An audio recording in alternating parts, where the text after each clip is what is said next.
on Australia's business channel. This is Media Week.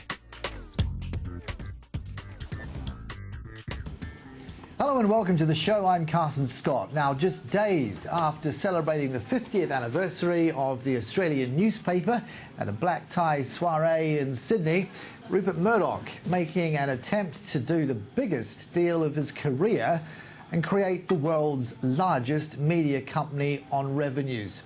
$85 billion bid lobbed for Time Warner.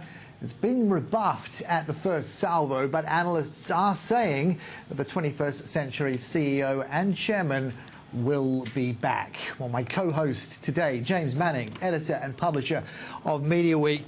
Great to have you with us, James. Some colourful reaction to this coming through, and kudos to the New York Times for breaking the story.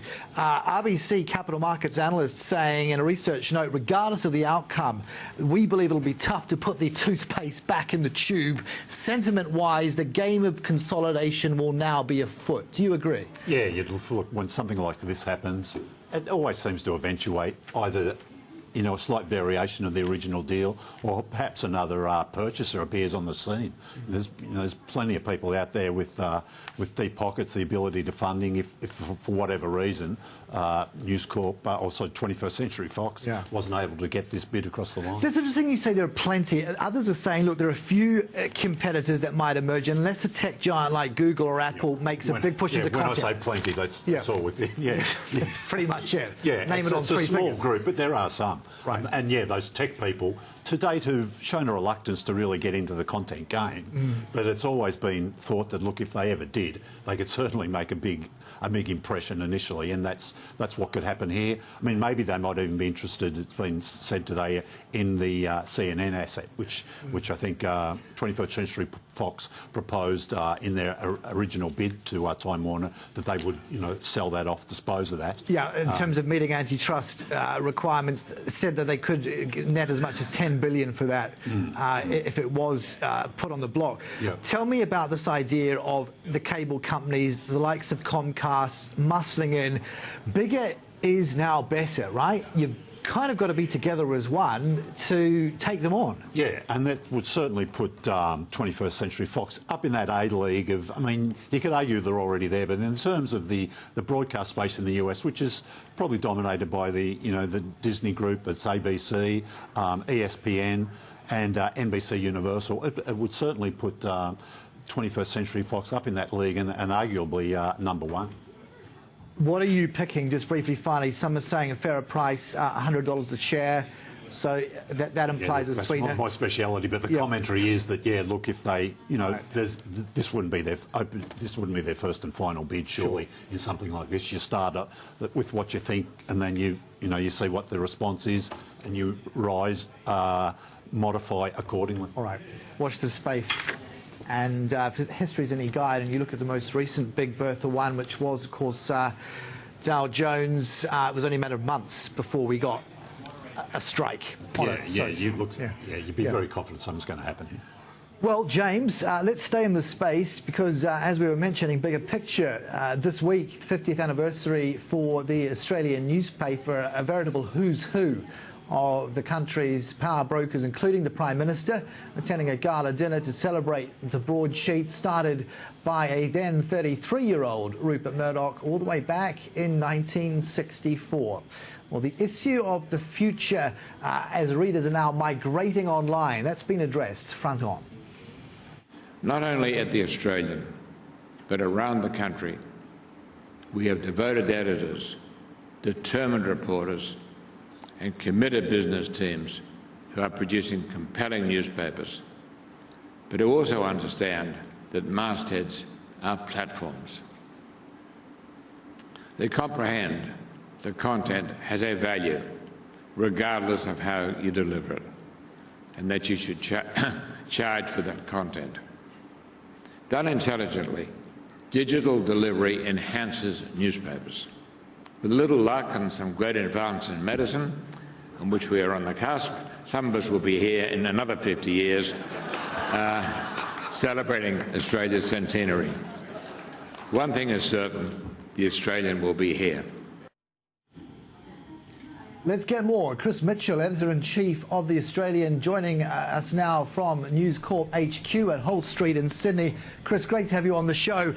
Before we just dwell on the past, let's focus in on the present. This morning, a splash in the Oz on that deal we had at the top of our show.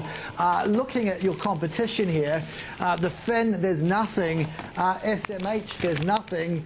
Missing in action. Just tell me about putting your bed to paper at the time you do and how you can get a splash of the nature that you did overnight. Well, the story was up on the New York Times website about 10 past 9. I think we had it on our website at 9:30. I noticed at 12:30 when I went to bed that it wasn't on any of the Fairfax websites, so they might claim to be digital first, but I don't think they are. Yeah, it's intriguing. I mean, just on that score, in terms of hard copy, because we can debate merits of both, and I know your views about, you know, where you're getting the greatest number of eyeballs presently, but getting that paper, the press is rolling, when do you go off and do that? Well, we have our first edition away by about 9 o'clock at night, but we can make changes right through till after midnight, and, you know, like most of the News Corp papers, we still do. Okay. Chris, I take it from that you didn't have any insider knowledge and a tip-off on that. You got information that was available to anybody. I think there was a news flash up on the top of the New York Times website, so breaking news, yeah. Yeah. Do you mind if I ask you spent a bit of time with Rupert Murdoch this week. Did he seem preoccupied at all? Did he seem to have other things on his mind? No, look, I think he enjoyed the celebration on Tuesday night. He seemed to be pretty engaged with all the business leaders and media and political leaders that were there, so I think most people would have been quite surprised that in the back of his mind there was a deal like this going on. Yes, yeah. And just tell us a little bit about the celebrations. The event on Tuesday night, it was to me it almost signalled, okay, we've sort of celebrated the 5 decades, we've had the 4 weeks of highlights in the newspaper, and now we're almost sort of making a statement about our future. Well, I think the company is really committed to print. Obviously, we all know that there's a big future for news websites. But also, most people understand, and I think even Greg Hywood has admitted on the part of Fairfax, there is still a lot of money left in print products. So on the Oz, that's about 95 cents in every dollar of revenue. I think Greg said at Fairfax it's about 70 cents in every dollar of revenue. So I think probably part of the task for publishers is to make sure they don't accelerate that decline. So, you know, clearly we need to build digital subscriptions to try and offset falls in classified advertising. These falls are probably affecting Fairfax worse than they are news, but we also have to be very careful not to sort of accelerate the decline of print.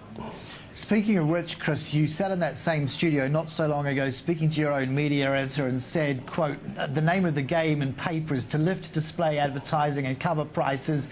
The balance you lose from classifieds you make up in digital. Where are we at along that continuum? Well, I think different papers are doing, you know, differently. So I would have thought at the Oz we're going pretty well. We've got about 70,000 full-paying digital subscribers now. I know Fairfax has got large numbers of subscribers, but I think they're not really paying full freight. My calculation would be they're yielding about $1.32 per subscriber, and we'd be yielding about $4. We'll be taking our price to $6 shortly. So, you know, I'd say while we haven't quite achieved what we've set out to, I think we're well on the path to doing so. And the positive is we've got 180,000 people who pay for the paper every day, which is probably the most we've ever had. Yeah, because, I mean, you talk about $4 a week. It doesn't sound a lot, but when you sort of extrapolate that out across, you know, 50 weeks a year, if you get up to 100,000 or more, that's, you know, that's about, I don't know, 20 million plus annually just in those digital revenues. And of course there's digital advertising revenue as well. Yeah. I think you've also got to remember that, you know, this is early days yet. You know, we've only had the paywall up for a couple of years. You know, a lot of customers are quite happy with their print products. And we also have to remember the cost structure in digital is quite low compared with the cost structure in print. So you're saving a lot of petrol for trucks taking papers out, a lot of ink, a lot of paper, large power bills at print sites. So the cost structure in digital is pretty easy for publishing companies.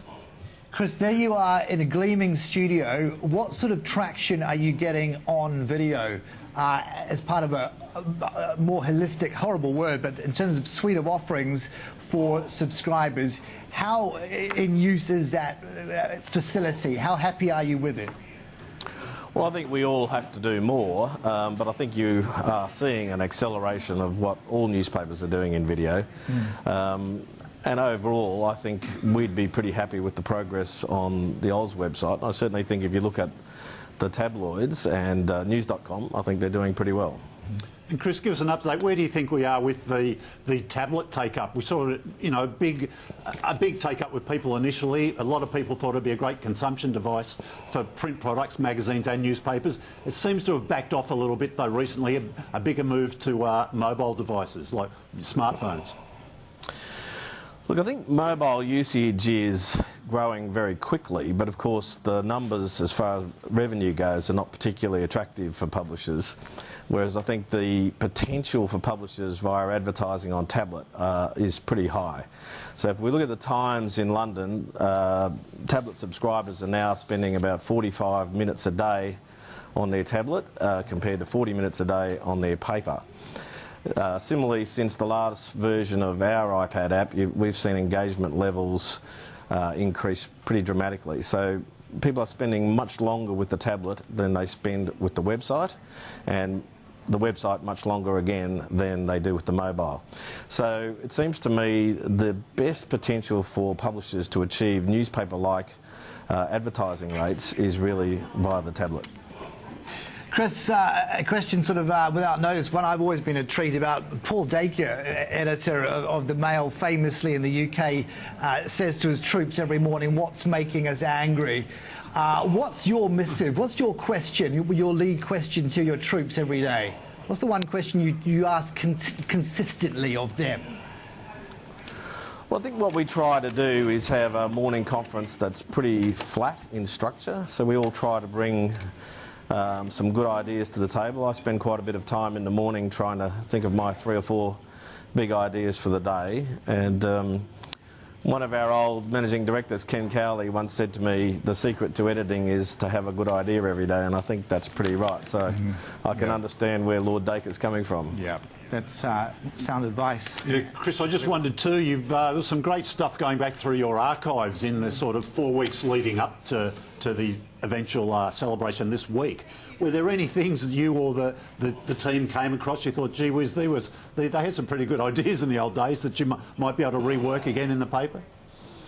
Well, I think you always, you know, going back through history, you get good ideas for the future, and I suppose I came back to this job 12 years ago with ideas from my own past at the paper. So one of the things we do, we call Rock of the Week. On a Saturday, we try and have the big rural Australian picture story, the wide brown land picture story, and that's something really from the paper's heritage going back to the 1970s and 80s. Chris, briefly, finally, you've been quoted, or perhaps more accurately misquoted, about your own future. I'm wondering, how long would you like to remain in the job? Well, look, I don't have sort of firm plans. I think it's quite important for leaders in all businesses to have succession plans, and I think I've got some very strong successors earmarked, and I like to do that across all rounds in the paper. I like, you know, to know who the next political editor is and who the next Paul Kelly is and who the next business editor is. So I guess when I talked about leaving after the 50th, it was under a previous managing director here, and probably life's improved since then. So you might be here for a little bit longer perhaps, yeah? I think so. and most of those sort of, that succession plan, have you got them in-house now, those people? I think we do, yeah. I think we've got a very strong leadership team at The Australian. Chris, great to have your insights. Thank you so much for joining the show. Thanks very much for having me. Editor-in-Chief of The Australian, no less, Chris Mitchell. We'll take a break. On the other side of it, more for you on the potential mega media merger. We'll get a market reaction and an interesting chart, really looking at the last significant few acquisitions by Rupert Murdoch and the market itself. Stay with us.